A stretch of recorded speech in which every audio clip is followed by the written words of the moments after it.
آج کے اس پروگرام میں ایک اہم مسئلہ ہے، وہ ہے مصارف زکوٰۃ، یعنی کن لوگوں کو زکوٰۃ کی رقم دی جا سکتی ہے، کون لوگ زکوٰۃ کے مستحق ہیں۔ زکوٰۃ ایک اہم عبادت ہے اور شرعی فریضہ ہے۔ یہ عام انسانی ہمدردی یا انسان کے تعاون اور مدد کا مسئلہ نہیں ہے، بلکہ انسان کے تعاون اور مدد کے ساتھ ساتھ عبادت بھی ہے اور ایک شرعی فریضہ بھی ہے۔ اس لیے زکوٰۃ ہم جس کو چاہیں جیسا چاہیں نہیں دے سکتے۔ اللہ تبارک و تعالی نے کن لوگوں کو زکوٰۃ دی جائے گی اس کی باضابطہ قرآن کریم میں تعیین فرما دیے ہیں۔ انما الصدقات للفقراء والمساکین والعاملین علیہا الی آخر الآیہ۔ اس آیت میں اللہ تعالی نے 8 مصارف کی تعیین کی ہے کہ ان 8 لوگوں کو زکوٰۃ دی جا سکتی ہے، اس کے علاوہ اور کسی کو زکوٰۃ نہیں دی جا سکتی ہے۔ پہلا مسئلہ تھا فقراء اور مساکین۔ فقراء اور مساکین کا مطلب یہ کہ وہ لوگ جن کے پاس نصاب کے بقدر کوئی مال نہ ہو، ضروریات زندگی سے زائد نصاب کے بقدر کوئی مال نہ ہو، تو وہ فقیر سمجھے جائیں گے۔ مثلا ایک آدمی ایسا ہے جس کے پاس گاڑی ہے، گھر ہے، لیکن اس کے پاس اس کے علاوہ 7.5 تولہ سونا یا 52.5 تولہ چاندی یا اس کے بقدر رقم یا ضروریات زندگی سے زائد کوئی ایسی چیز جس کی قیمت 52.5 تولہ چاندی کے بقدر ہو، ایسی کوئی چیز اس کے پاس نہ ہو، تو وہ فقیر سمجھا جائے گا اور اس کو زکوٰۃ کی رقم دی جا سکتی ہے۔ فقیر اور مسکین میں بس ایک فقہ فرق کرتے ہیں، لیکن دونوں کے دونوں سمجھ لیجئے کہ غریب ہے۔ والعاملین علیہ کا مطلب جو لوگ زکوٰۃ وصول کرتے ہیں حکومت کی طرف سے، ان کو بھی بطور تنخواہ بطور معاوضہ کے زکوٰۃ کی رقم دی جا سکتی ہے۔ مؤلفت قلوب ابتدائی زمانے میں مسلمانوں کو اور غیر مسلموں کو اسلام کے قریب کرنے کے لیے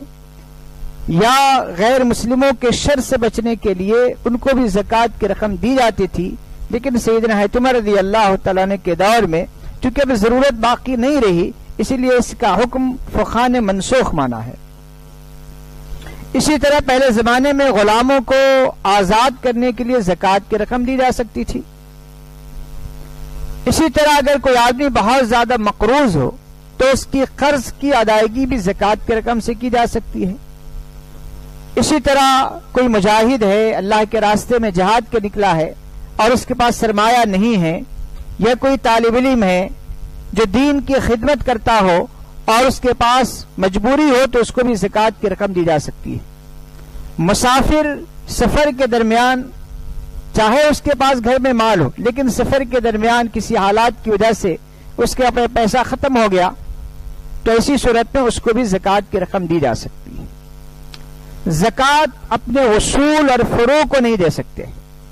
مثلا باپ کو، دادا کو، نانا کو، نانی کو، ماں کو زکوٰۃ کی رقم نہیں دی جا سکتی۔ اسی طرح فروع سے مراد یہ ہے کہ بیٹی کو،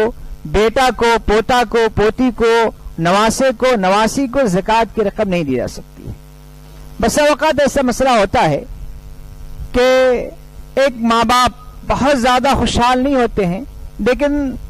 صاحب نصاب ہوتے ہیں، اپنی بیٹی کو زکوٰۃ کے ذریعے سے مدد کرنا چاہتے ہیں، تو اسی صورت میں وہ زکوٰۃ کے ذریعے سے اپنی بیٹی کی مدد نہیں کر سکتے۔ البتہ داماد اگر مستحق ہے تو داماد کو زکوٰۃ کی رقم دی جا سکتی ہے، بیٹے کو زکوٰۃ کی رقم نہیں دی جا سکتی ہے، لیکن بہو اگر مستحق ہے، اس کے پاس 7.5 تولہ سونا یا 52.5 تولہ چاندی نہ ہو، تو بہو کو زکوٰۃ کی رقم بھی دی جا سکتی ہے۔ اسی طرح سے بھائی بہن کو زکوٰۃ کی رقم دے سکتا ہے۔ دیگر رشتہ دار جو دور کے رشتہ دار ہیں ان کو بھی زکوٰۃ کی رقم دی جا سکتی ہے، صرف انسان جس سے پیدا ہوا اور انسان سے جو پیدا ہوئے جس کو اصول فروع کہتے ہیں ان کو زکوٰۃ کی رقم نہیں دی جاتی ہے، جیسے کہ والد ہے، والدہ ہے، دادا ہے، دادی ہے، نانا ہے، نانی ہے، ان کو زکوٰۃ کی رقم نہیں دی جا سکتی ہے۔ لیکن خالہ کو زکوٰۃ کی رقم دی جا سکتی ہے، سسرے کو زکوٰۃ کی رقم دی جا سکتی ہے، ساس کو زکوٰۃ کی رقم دی جا سکتی ہے، بہو کو زکوٰۃ کی رقم دی جا سکتی ہے، داماد کو زکوٰۃ کی رقم دی جا سکتی ہے، بھائی کو دی جا سکتی ہے، بہن کو دی جا سکتی ہے، چاہے وہ سگی بہن ہو، تو ان لوگوں کو زکوٰۃ کی رقم دی جا سکتی ہے۔ بلکہ اگر رشتہ داروں میں کوئی زکوٰۃ کا مستحق ہو تو اس کو زکوٰۃ کے ذریعے سے مدد کرنا یہ زیادہ بہتر ہے۔ اور یہاں پہ میں ایک وضاحت کر دوں کہ دیکھیں زکوٰۃ دیتے وقت آپ کو یہ کہنے کی ضرورت نہیں کہ زکوٰۃ کی رقم میں لے لو، اس لیے کہ ہر خوددار آدمی زکوٰۃ ضرورت مند ہونے کے باوجود بھی زکوٰۃ بول کے اگر رقم دے تو رقم یا تو لے گا نہیں یا اس کے لیے ایک دل آزاری کا سبب بنے گا۔ اسی لیے آپ کی نیت زکوٰۃ کی ہو، چاہے آپ اس کا کوئی بھی نام لے لے کہ یہ بچوں کے کپڑے کے لیے ہے یا عید کے سامان کے لیے ہے یا رمضان کے راشن کے لیے ہے، یہ میرے طرف سے گفٹ ہے، کوئی بھی اچھا نام دے کر آپ زکوٰۃ کی رقم کسی بھی اپنے رشتہ دار یا دوست و احباب کو زکوٰۃ کی رقم دے سکتے ہیں۔ ایک اہم مسئلہ ہے سادات کو زکوٰۃ کی رقم دی جا سکتی ہے نہیں۔ دیکھیے جو سادات ہوتے ہیں واقعی سادات ہوتے ہیں ان کا تعلق خاندان نبوت سے ہوتا ہے، اور خاندان نبوت سے جو لوگ متعلق ہیں ان کا احترام، ان کا اکرام، ان کا اعزاز ہم مسلمانوں کی ذمہ داری ہے۔ لہذا مسلمانوں کی ذمہ داری ہے کہ جو خاندان نبوت سے تعلق رکھتے ہیں اور واقعی ان کے پاس سلسلہ نسب ہے تو ان کا احترام کرے، ان کا اکرام کرے اور ان کو ہدیہ اور تحفہ دے، زکوٰۃ کی رقم نہ دے، اس لیے کہ زکوٰۃ کی رقم رسول اللہ صلی اللہ علیہ وسلم کے لیے اور آپ کے رشتہ داروں کے لیے جائز نہیں۔ لیکن موجودہ دور میں چونکہ سادات کو اس طریقے سے اکرام اور احترام کا مسئلہ ختم ہوتے جا رہا ہے، تو اگر واقعی کوئی سادات بہت غریب ہو، بہت مجبور ہو اور زکوٰۃ کے علاوہ کوئی اور رقم سے اس کی مدد نہ کی جا سکتی ہو یا کرنے والے نہ ہوں،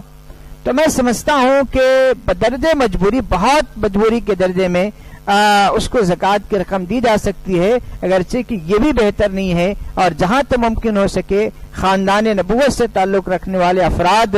کا احترام کیا جائے، اکرام کیا جائے۔ ایک اہم مسئلہ زکوٰۃ میں ہے کہ زکوٰۃ میں تملیک شرط ہے۔ یہ ایک تو زکوٰۃ دیتے وقت زکوٰۃ کی نیت ہو، دوسرا یہ کہ آپ جس کو زکوٰۃ دے رہے ہیں آپ اس کو مالک بنا دیں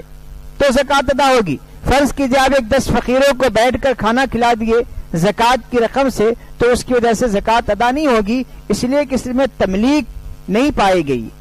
تو بہرصورت زکوٰۃ کو تحقیق کے ساتھ مستحقین تک پہنچانے کی کوشش کی جائے۔ اب آخری بات یہ ہے کہ کن لوگوں کو زکوٰۃ دینا زیادہ بہتر ہے،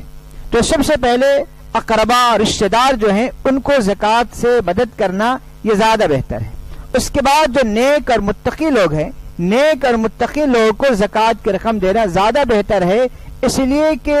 وہ عبادت جو کریں گے انشاءاللہ تعالی اس عبادت میں آپ کا حصہ ہوگا۔ اسی طرح جو لوگ علم دین کی خدمت کے ساتھ طالب علم ہو یا جو خدمت دین اور اشاعت دین سے وابستہ ہوں اور معاشی طور سے کمزور ہوں، ان لوگوں کو زکوٰۃ کی رقم دینا زیادہ بہتر ہے۔ اسی طرح معاشرے اور سماج کے اندر وہ لوگ جو انتہائی غیرت مند ہوتے ہیں، مجبوری کے باوجود بھی زکوٰۃ کسی کے سامنے ہاتھ نہیں پھیلاتے ہیں، تو ایسے لوگوں کو بھی ڈھونڈ ڈھونڈ کر زکوٰۃ دینے کی کوشش کرنی چاہیے اور ان کی ضرورتوں کو پوری کرنی چاہیے۔ اور آخری میں ایک بات عرض کر دوں کہ غیر مسلم کو زکوٰۃ کی رقم نہیں دی جا سکتی ہے، اس لیے کہ نبی علیہ الصلوٰۃ والسلام نے فرمایا تو خذ من اغنیائہ وترد علی فقرائہ،